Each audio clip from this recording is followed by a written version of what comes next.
Welcome back, my fellow agents. It is I, X7, the host of Zenorama, the podcast of Heroes and Monsters, your dangerous agent of the deep.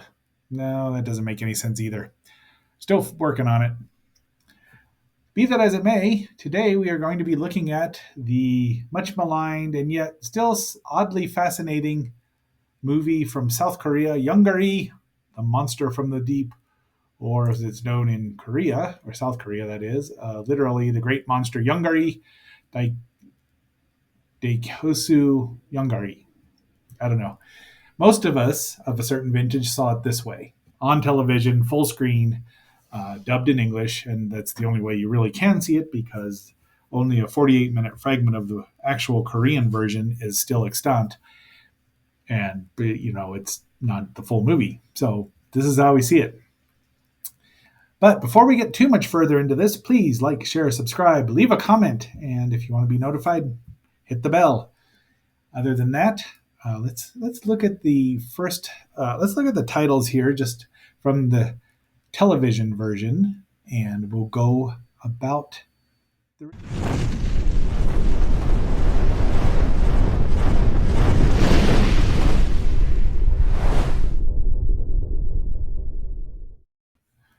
So here we have the.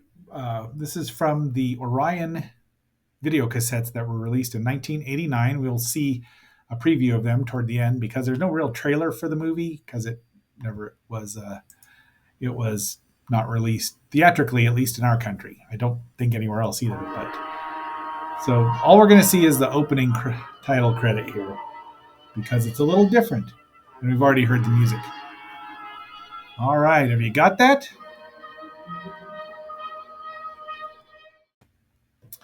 So as you can tell, these are This is a recreation of the original AITV, pardon me, American International Television, recreation of their credits. It's not as Yongary looks a little boring here, but it's all right. It'll work. We go through some of the credits here. I just love how they think that this might be a recreation of something. It's coincidental.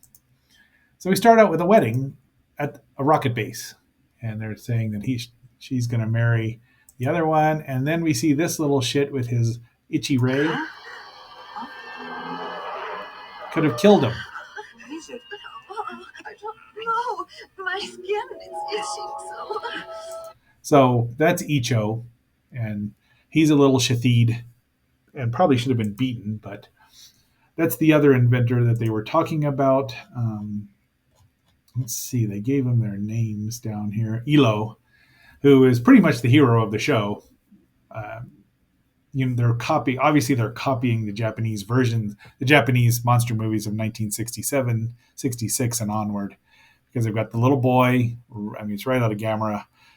Toei did the special effects scenes. Well, X Productions provided the suits and everything.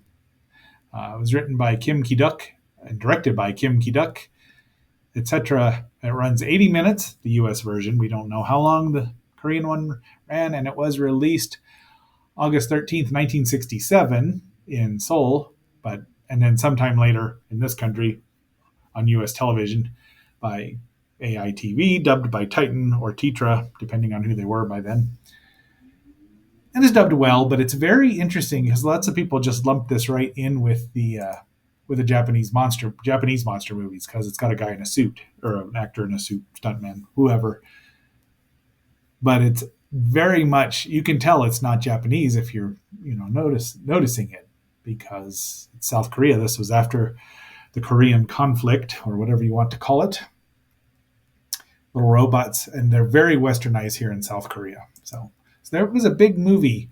The budget was 13 to 30 million. I don't know what that is. Whatever the. Well, anyway, he's on his honeymoon. It's Icho's sister there who got married, and his other sister who's going to get hooked up with the inventor scientist, who she finds science boring though. Like he's got a super secret, Well, it's a cell phone, but his people need him to go up in a capsule and spy on over Saudi Arabia or the Middle East because they're doing some kind of bomb. So off he goes, and she's all, "No, no, it's our honeymoon." It's like he can have a 2 week vacation when he gets back. Huh. Yeah, monitor a nuclear test in the Middle East. So since I think South Korea is part of the UN, I mean, go figure out what's going on here. And there's the bomb dropping. This is in the Middle East. So Yongary didn't even come from South America or South America, South Korea. Didn't come from South America either. But some nice effects here. Really, I like the miniatures. I mean, they're really, really well done. The colors are good. This print is from Kino Lorber's Blu-ray, and you can find this movie on tons of DVDs, public domain DVDs, and there's like 4 or 5 versions on Internet Archive. Go figure. So there's that's the gentleman who just got married, Yiwu, or I don't know. Let me look up here, see if we can find it. South Korea gathered, blah, blah. He's the astronaut, so he can pilot this. So he's just watching, and there they are. Somehow Icho gets in everywhere with no security clearance. Nice shot here. Landing looks good. Here's a good mat scene. There's just one with Yongary where he steps on or nearly steps on a car, but it's not. I mean, it's very not good. Other than that, I mean, this is a good shot. Woo, woo, woo, woo, woo. It's a success. Mazel tov. And now they've found an earthquake, and the epicenter is moving straight toward Seoul.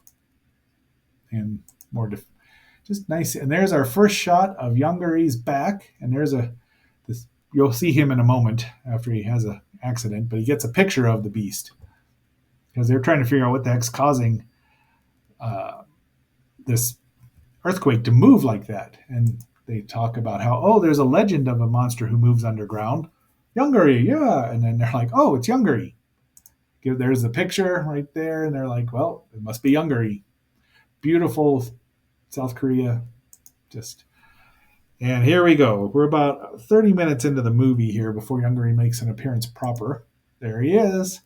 He's kind of cute. Obviously, I got the Titanic Creations Yongary figure, which is pretty darn accurate. His head's a little smaller, and his neck can swivel, which this Yongary's cannot. Most of the suits like this can't move their heads separate from their necks. They have to turn their whole body. You know how Batman did in 1989? Michael Keaton couldn't turn his head to look at someone. He had to turn his whole body. It's like that. Miniature tanks. I just like the way it just looks. I mean, this is a big deal for Korea to make their second monster movie, but first one that got international release. They worked with Toei and X Productions, although the effects look a lot like the ones from Gamera, especially from Gamera versus Gauss, as we'll see. And, and Yongary gets hit by these things. That poor suit took a beating in this movie. And there's his first use of his, it looks like he just stomped on it. He did stomp on that one, but he blew it up with his fire. Yongary can breathe fire, like all good dragons. This guy wants you to repent. We don't know why. More destruction, and Icho's down in the sewer. And he doesn't take a bath for the next half hour. As you look at these miniatures, I mean, that's nicely detailed. Now, is it Toho level? No. But for a South Korean movie company that didn't have any idea what they were doing, really, in making a movie they wanted to sell internationally, I think it looks good. You can't see this. I mean, it looks like this, or it looked like this in a full screen presentation.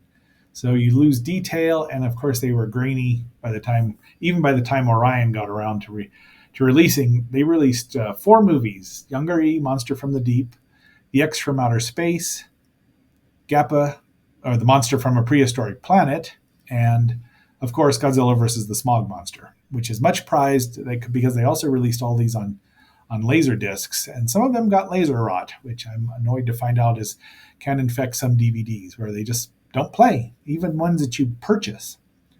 Be that as it may, here's our obligatory helicopter following the monster. There's Al and his pal. There. Now, yes, this is you can see his the flamethrower right there. It's not this head is not quite as detailed, but it works. I mean, if you're not looking for it and you're seeing it on a big screen, well, it's even more noticeable. Uh, MGM released this on a DVD and a widescreen presentation, which astounded me that they had.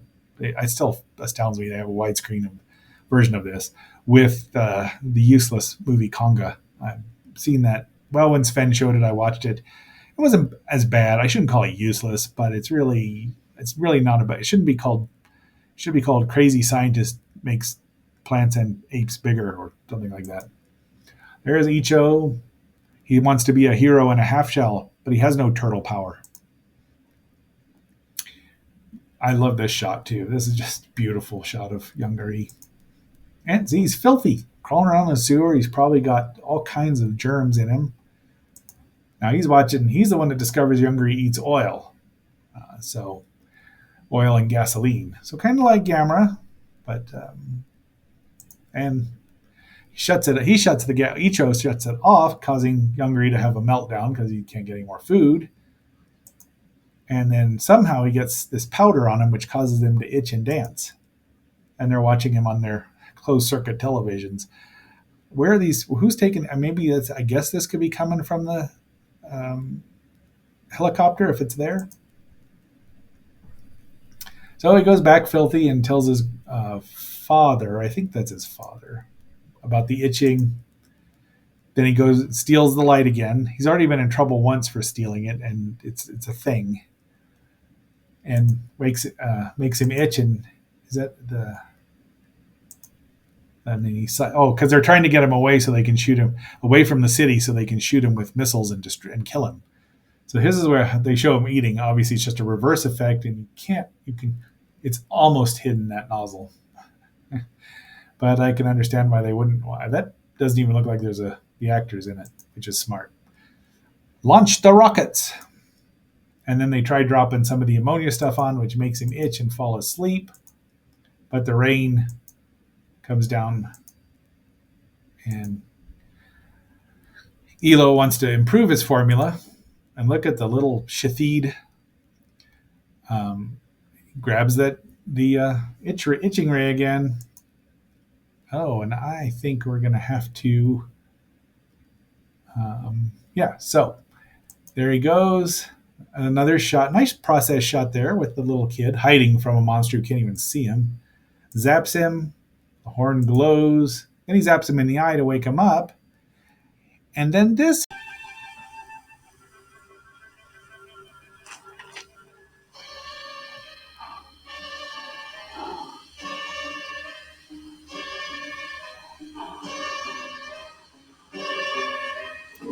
Dig the Jaws sounding effects. Now, this tape was copy guarded. So if this came directly from the Orion tape, that's why it looks like this. And this is what happens.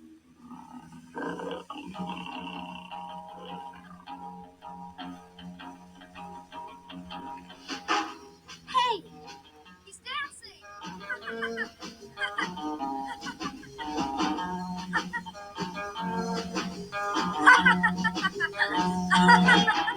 Notice how Yongary dances better than Icho.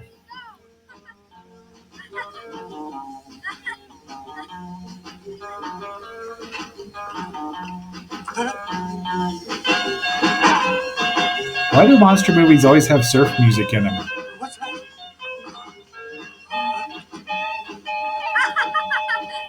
Come here. Hey, leave me alone. What do you think you're doing? Leave me alone. Get your big mitts off me, will you? Get out of Come here. on, come on. Let me Chicken, go. you little brat. Control tower. Control tower. The assumption about that whole scene is that kids love giant monsters, and dinosaurish giant monsters, dinosauroid monsters like Godzilla and Gamera, etc. And we do. But I mean, Yongary doesn't have much of personality. He's just kind of this engine of destruction who's hungry or something, and he's just walking through things getting in his way. And a doom and a mindless zombie dinosaur is just kind of, it's not the most exciting thing. So I went years later in 98 or 99 or 2000, whenever they made Yongary with two G's, or Reptilian, as it was called over here, they wisely added a second monster, Psyker, for him to fight. The movie would be a lot more tolerable. I didn't hate it, but it'd be a lot more tolerable if they had actually just left the men in suits instead of redoing it with CG. Really, really poor CG. I mean, they don't look the least bit real, and it's too dark, and etc. and so on. The suits would have been cooler. Anyway, it's a new day for Sutha, and there's Yongary still wandering around. So it's dawn as we saw, but it's still dark where Yongary is, and they're still shooting at him. Now Elo has said if you shoot at him, he'll just get stronger, and the stronger Yongary gets, the madder he gets. I guess that didn't work, but there's his laser horn, which is right. It slices this right in half, and you can actually see in the next shot, if I'd have gotten it, the wheel down there to stop these guys from killing themselves. I love how they ride up. They ride up in a truck, in a beat up truck, to get to this super high tech, very roomy helicopter. And we're getting to the very end of the movie, which is unfortunate because Yongary has one of the more painful deaths. You do feel some empathy for him and some sympathy because they drop more of the, this good wrecking here. And they do have a jet attack. You have to have that. And at least they don't. At least this guy doesn't say "sayonara, sucker" like they dubbers always have to have him say these days. And look, that piece flew off of the suit, and there's a piece flying off of the suit. So I don't know how durable the Yongary suit was, or if they cared because this was the end of the movie. And there's one shot here where you can see it on the top of his head, and it looks to me like they might have even put some red coloring on it to like it was bleeding, but more fire and slicing another. And I missed it again because it's really, even knowing it's going to happen, it's hard to get these things. But finally, they show up and drop the ammonia solution on him. I don't know if it's called ammonia nitrate or what it is, but ammonia is unpleasant. It's very unpleasant. A precipitate of ammonia, and it's precipitating on him. And he tries to get him, and you kind of wish he had because they're just cruel. Look, they're laughing and smiling as Yongary, starts dying just slowly, crashes over, falls over dead. And I'm not going to show all the blood scene because,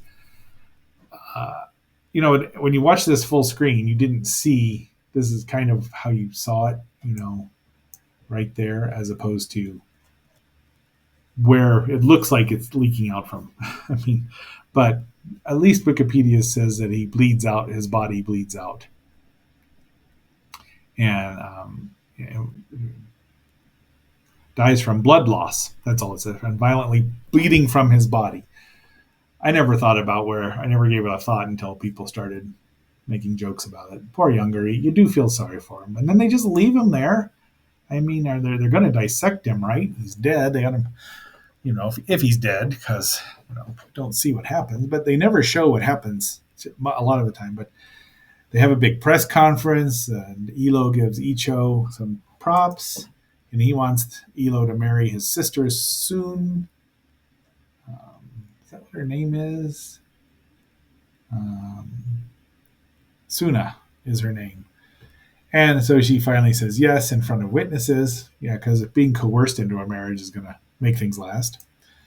And that's it.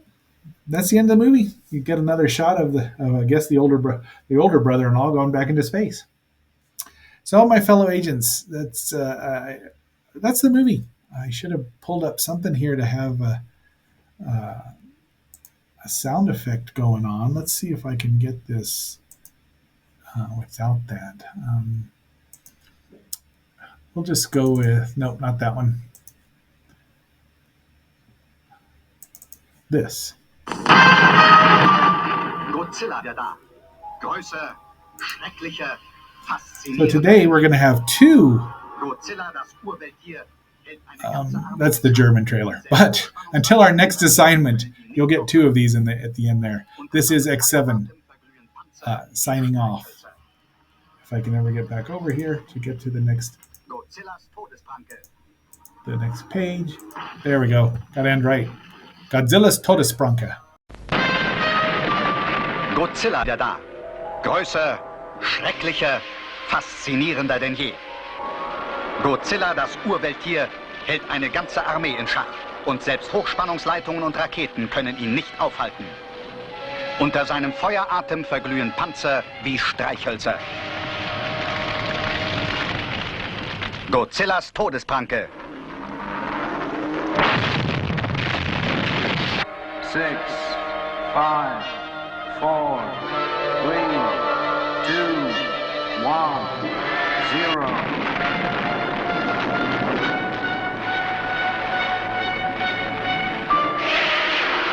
Wo Godzilla auftritt, fallen ganze Stadtteile in Schutt und Asche und die Menschen fliehen in panischer Angst.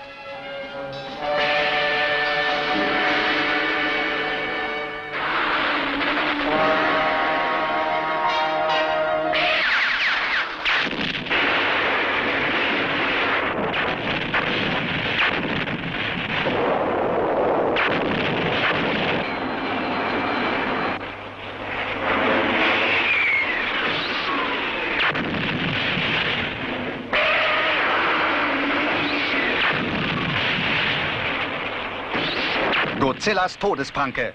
Ein echter Genuss für alle Freunde des Science-Fiction-Films. Godzillas Todespranke. Demnächst in diesem Theater.